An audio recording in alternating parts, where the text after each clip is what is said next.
Colin, good morning to you. It appears there is now a new era ahead for you fans at your club. Cheers, mate. Nice to speak to you, Jim. Martin, legend. Karl, I'll speak to you, but you're one of the other side. What, like Rafa? What's your take on all of this, Colin? We'll get to that later. No, when Mashari first come in, Jim, you put it on national talkSPORT radio. You spoke to him first, how he felt about Everton. And the way he felt and come back was, so positive. But now, coming across to our age now, there's been, obviously, decisions. Certain managers, Keown shouldn't have been. Obviously, Benitez shouldn't have been. But the likes of when David Moyes was there, and then we had Bobby Martin, it was all madness. It was all brilliant. But then the background, when they appointed CEOs or whatever they're called, it's a pity Lord Longshanks wasn't there to go against him.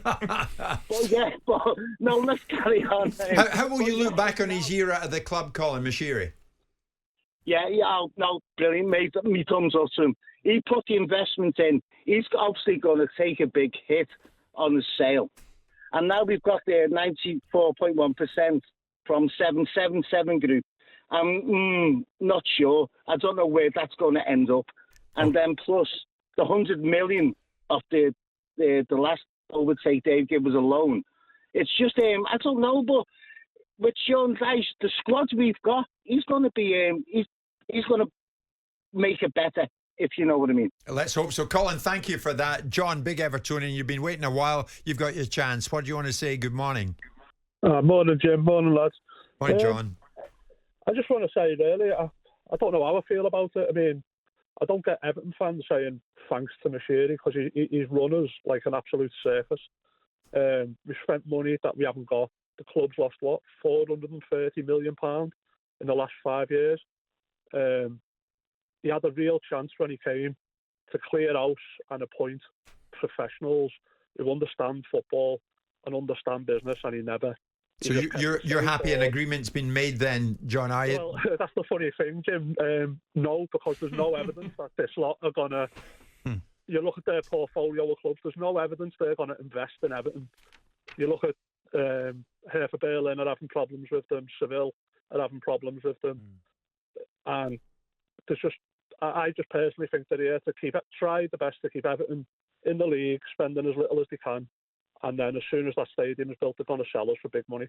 John, some interesting words from you, and I thank you for your time and your words. Final words from Mike, big Evertonian. Good morning, Mike.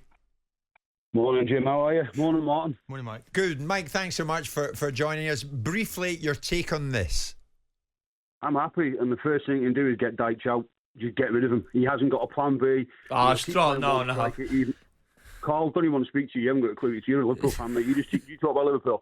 Sean Dyche never has a plan B. What we done at Villa, we fell apart. We should have beat Fulham at home. We should have beat them in the second home game. Wolves beat us. We should have beat them. He never, ever, ever pushes forward. Our midfield are too deep every time we counter-attack. Mike, surely this is the time to support Dyche. No, he's useless. Get him out. He's a clown. He hasn't got a plan B, Jim. He doesn't know what he's doing. Mike, what's a plan B? You know what? Graham Potter sat there doing nothing. Get rid of Dyche and put Potter in charge now. That's what I would do. The minute I come in, I'd just get rid of him and just put Graham Potter in charge and say, right, there you go. But Mike, just interesting, Mike. Is it not a time for stability here with all the unrest that's going on around the club? So the players are in the dressing room and the manager creates that tightness, doesn't he? Look, guys, forget that noise. Let's pull together and let's get the club out of this problem that they're now in. Because there's 1 point on the board this season. It's not the time, is it, to go against the manager at this point? No. You have to admit that if he had not come to the football club last season, you'd have gone down, no? But Everton should have got rid of him after that. They should have said, thank you, but no thanks. You've kept us up, you've done your job now. We need to move the club in the right direction. He's a dinosaur. He doesn't know what he's doing. But the club needs a period of stability, doesn't it? Look at the list of managers that we've just gone through. I mean, it's like a who's who of management, by the way. If you say that about Dyche, Mike, what do you want to say about Mashiri as he goes? The agreement's done, so it should be a matter of time. He's a clown and take Ken right with him. Mike, just a quick one. Put Liverpool and Everton to one side. This is something that, as a manager, and I'm saying Martin as a player, what's a plan B? Fundamentally, well, So when you're continually missing chances and you can see what you need to do, what you need to change in a game, you change that personnel for someone else who might actually help score the goal. Part of the responsibility of a manager is for your team to create chances. If you're creating chances, that's not the manager's fault or the style. That's fundamentally the quality of the player at the end of the chances. Okay, Carl, would you have done what he's done to Demarai Gray at the start of the season? Would you not have put him in the squad when he's fully fit, knowing full well he can change a game? Listen, mate, you're hammering him. He's better than me, so there's not much I can say about that. No, but I get what you're saying. But I think sometimes as a plan B, we get so wrapped up as fans and as managers looking for what plan Bs are.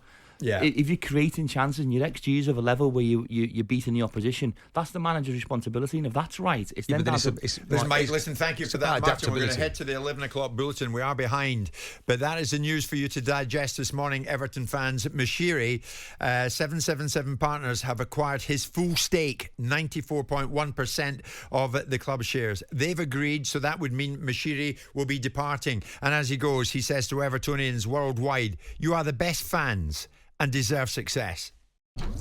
Jim White and Simon Jordan.